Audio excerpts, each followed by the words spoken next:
If all this is going on, where is it going to lead? What might the end game be? Well, this is a view that one of my team, Ewan Davis in London, is working on. And it's not a finished piece of Forrester research, so I guess I'm sticking my neck out here a little bit by putting it up on screen. But I wanted to share this with you and discuss some of its implications because I think this is an important picture. For some time now, Forrester has been talking about the internal IT organizations of large companies as falling into three archetypes, three typical types of behavior that we call the solid utility, the trusted supplier, or the partner player, going up the vertical axis on the left there. The solid utility is primarily focused on standardized, low-cost infrastructure management. The trusted supplier layers on top of that an area of process change to respond to the changing needs of the business. And the partner player adds on top of that a contribution to business strategy, and it contributes directly to the performance of the business overall. We believe that those archetypes of IT organization focus and behavior are very representative of certain types of companies. But the work that Ewan Davis is doing is to suggest that there are some parallel archetypes that we can identify among vendors and service providers that we've mapped here on the screen in a similar way. Some service providers looking to deliver value to their clients mainly around low-cost standardized IT that we've called IT-centric. Some more focused on process change and software that we've called solution-centric. And some focused on business performance that we've called business-centric. And you can see that Ewan is mapping out for each of those positions for the vendors a value proposition moving from cost-conscious to quality-centered to value creation. And then some examples of the sorts of areas in which each of those types of vendor proposition will play, whether it be data center services, systems integration, or in an area of business change like delivering multi-channel banking at the right-hand side of the screen. And the vendor role also adjusts as you move from left to right, from technology provider to solution provider to business partner. Now, I don't want to linger on this picture and discuss it point by point, blow by blow. Maybe there'll be some time for us to do that over a tequila later on this evening. But I do want to look at some of the implications of this for sourcing and vendor management people. One key element of this picture is that there's plenty of opportunity here for disruptive challengers to enter into each level of this picture. In the established market, IT-centric services are very much the domain of companies like IBM and Hewlett-Packard. Solution-centric, you're all familiar with names like CGI and Sapient. And at the business-centric level, perhaps you're accustomed to doing business with the likes of Accenture or Deloitte or McKinsey.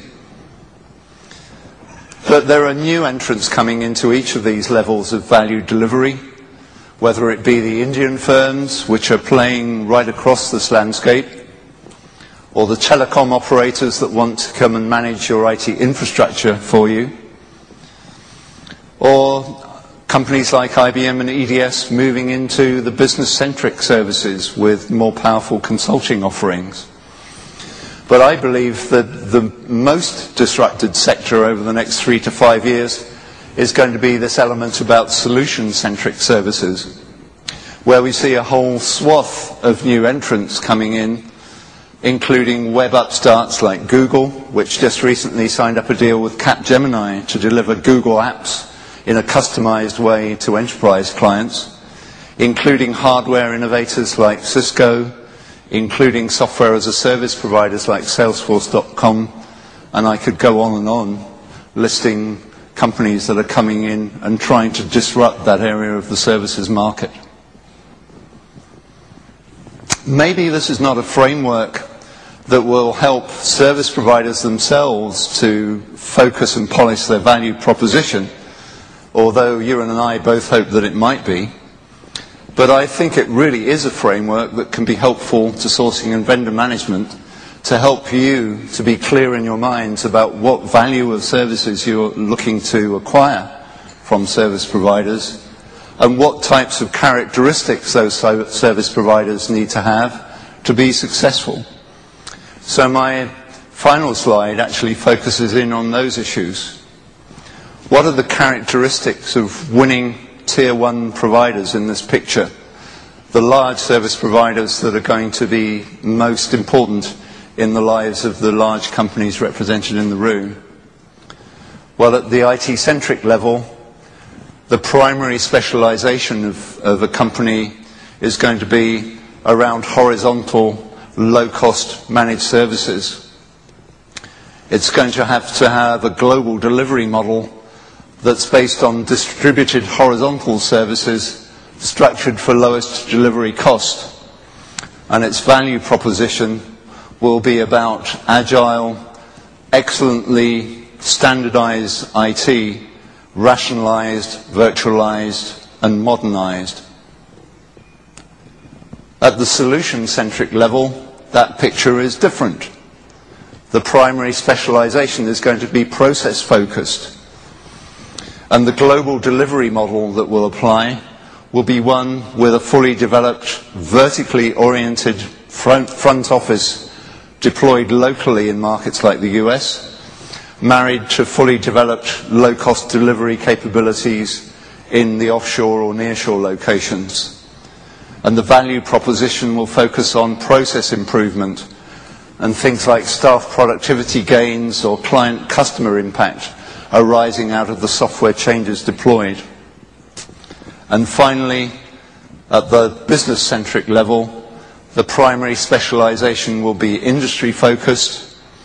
The global delivery model will be a fully developed local front office with vertically focused low-cost centers of excellence in the offshore or nearshore locations.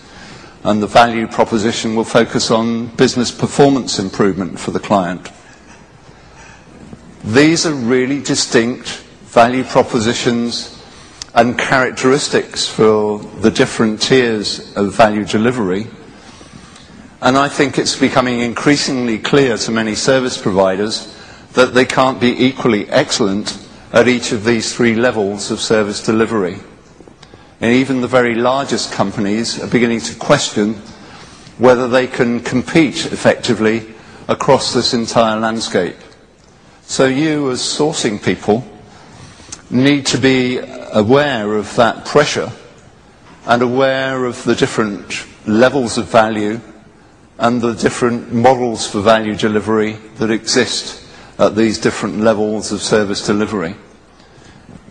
Many times I talk with companies that seem to have this picture all blurred up together, and they go buying services that are maybe directed towards low-cost infrastructure, but with some kind of wishy-washy notion that that's somehow going to deliver business value automatically or deliver innovation for the company.